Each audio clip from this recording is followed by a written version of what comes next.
दोस्तों, मैं फराज मलिक। हमारे देश के अंदर पेट्रोल और डीजल एक ऐसी मोटी मलाई है जिसको केंद्र और राज्य सरकारें जमकर चाट रही हैं और हमारे देश की आम जनता का इधर तेल निकल रहा है। हमारे देश की आम जनता क्या कर रही है? अपने धर्म को बचाने में लगी हुई है। चटनी खाकर, रूखी सूखी रोटी खाकर धर्म की लड़ाई लड़ने में लगी हुई है, हिंदू मुस्लिम की लड़ाई लड़ने में लगी हुई है। और इधर केंद्र सरकार और राज्य सरकारें पेट्रोल और डीजल के दाम बढ़ाकर मोटी मोटी मलाई खा रहे हैं। दोस्तों, आज हमारे देश के अंदर दो चीजों पर चर्चा हुई, उसी की कुछ बातें आपके सामने रखना चाहता हूं। एक बेरोजगारी की, दूसरी महंगाई की। आप सभी को पता होगा कि आज प्रधानमंत्री नरेंद्र मोदी जी का जन्मदिन था और उनके जन्मदिन पर पिछले साल की तरह इस बार भी बेरोजगारी दिवस मनाया गया। जो बेरोजगार युवा हैं पूरे देश के अंदर, उन्होंने मोदी जी के बर्थडे पर बेरोजगार दिवस मनाया और कुछ इस तरीके की चीजें आपके सामने जो लिखी हुई हैं, इस तरीके की चीजें सोशल मीडिया पर शेयर की गई। आज सोशल मीडिया पर इस ट्रेंड को देखकर लग रहा था कि वाकई में देश के अंदर बहुत ज्यादा बेरोजगारी है। ये एक बहुत बड़ा मुद्दा है। एक तो बेरोजगारी, ऊपर से महंगाई।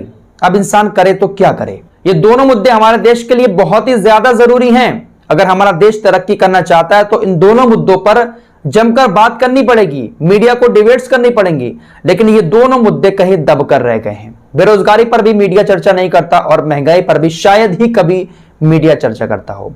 तो बेरोजगारी दिवस मनाया गया। दूसरी तरफ आज महंगाई को लेकर चर्चा इसलिए हुई क्योंकि आज जीएसटी काउंसिल की बैठक थी। आज की इस जीएसटी काउंसिल की बैठक से पहले यह अनुमान लगाया जा रहा था कि हो सकता है कि भाई आज पेट्रोल और डीजल को जीएसटी के दायरे में लेकर आया जाए, लेकिन नहीं लाया गया।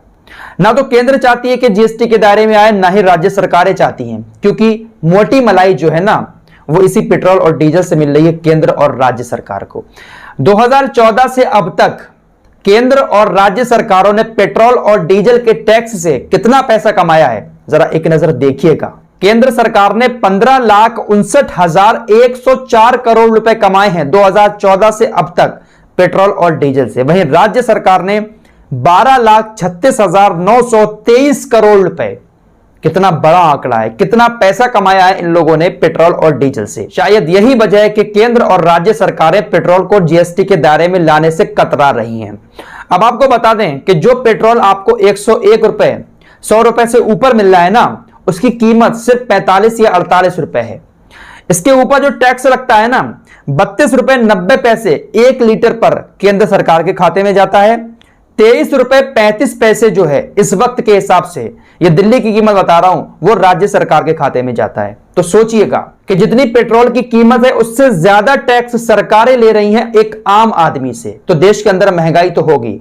सबसे बड़ा कारण जो महंगाई का है ना, वो पेट्रोल और डीजल के बढ़ते दाम है। आज सब्जी महंगी है, फल महंगा है, गरीब की थाली में जो दाल आती है वो भी महंगी है, और इसका सबसे बड़ा कारण पेट्रोल और डीजल के बढ़ते हुए दाम है। अगर पेट्रोल डीजल सस्ता हो जाएगा तो जो माल की ढुलाई है उसका रेट भी सस्ता हो जाएगा, और जब ढुलाई का रेट सस्ता होगा तो सब्जी, फल वगैरह ये सारी चीजें सस्ती हो जाएंगी और भारत में महंगाई कम हो जाएगी। तो यहां पर दोनों सरकारों को कुछ रास्ता निकालना पड़ेगा। फिलहाल आज की जीएसटी काउंसिल की बैठक में भी निर्मला सीतारमण ने कहा है कि काउंसिल ने कहा कि अभी सही वक्त नहीं है पेट्रोल और डीजल को जीएसटी के दायरे में लाने के लिए। तो आज की इस जीएसटी काउंसिल की बैठक के बाद भी पेट्रोल और डीजल जीएसटी के दायरे में नहीं आया। सुशील कुमार मोदी जो बिहार के बीजेपी के नेता हैं, उन्होंने कहा है कि तकरीबन 4.10 लाख करोड़ का सरकार को घाटा होगा अगर पेट्रोल और डीजल जीएसटी के दायरे में आ गया। उन्होंने कहा कि कोरोना का दौर चल रहा है, सरकार फ्री वैक्सीन लगा रही है, फ्री राशन दे रही है, तो उसकी भरपाई कहीं से तो करनी है। तो यहां से की जा रही है आपकी फ्री वैक्सीन और फ्री राशन की भरपाई। लेकिन जब चुनावी रैलियां होती हैं तो वहां पर जो लाखों लाखों लोगों का इंतजाम होता है, तो यह पैसा कहां से आता है सरकार के पास? चुनावी रैलियों को रद्द करके उस पैसे को जनता के हित में इस्तेमाल किया जाए तो सोचिए क्या बात होगी। लेकिन हमारे देश के अंदर चुनावी रैलियों में और चुनाव पर लाखों करोड़ों अरबों रुपए खर्च हो जाता है, लेकिन फ्री वैक्सीन और राशन के दाम जो है वो पेट्रोल डीजल के दाम बढ़ाकर वसूल किए जा रहे हैं। फिलहाल पेट्रोल और डीजल के दाम अभी भी जैसे के तैसे अपनी जगह पर रुके हुए हैं, लेकिन जीएसटी के दायरे में आने से ये काफी कम हो सकते हैं। अब देखते हैं कि भाई कब राज्य सरकारें इस मोटी मलाई को छोड़कर पेट्रोल और डीजल को जीएसटी के दायरे में लेकर आती हैं। फिलहाल इस रिपोर्ट में इतना ही। मिलते हैं एक और नई वीडियो के साथ, तब तक के लिए अपना ख्याल रखिए।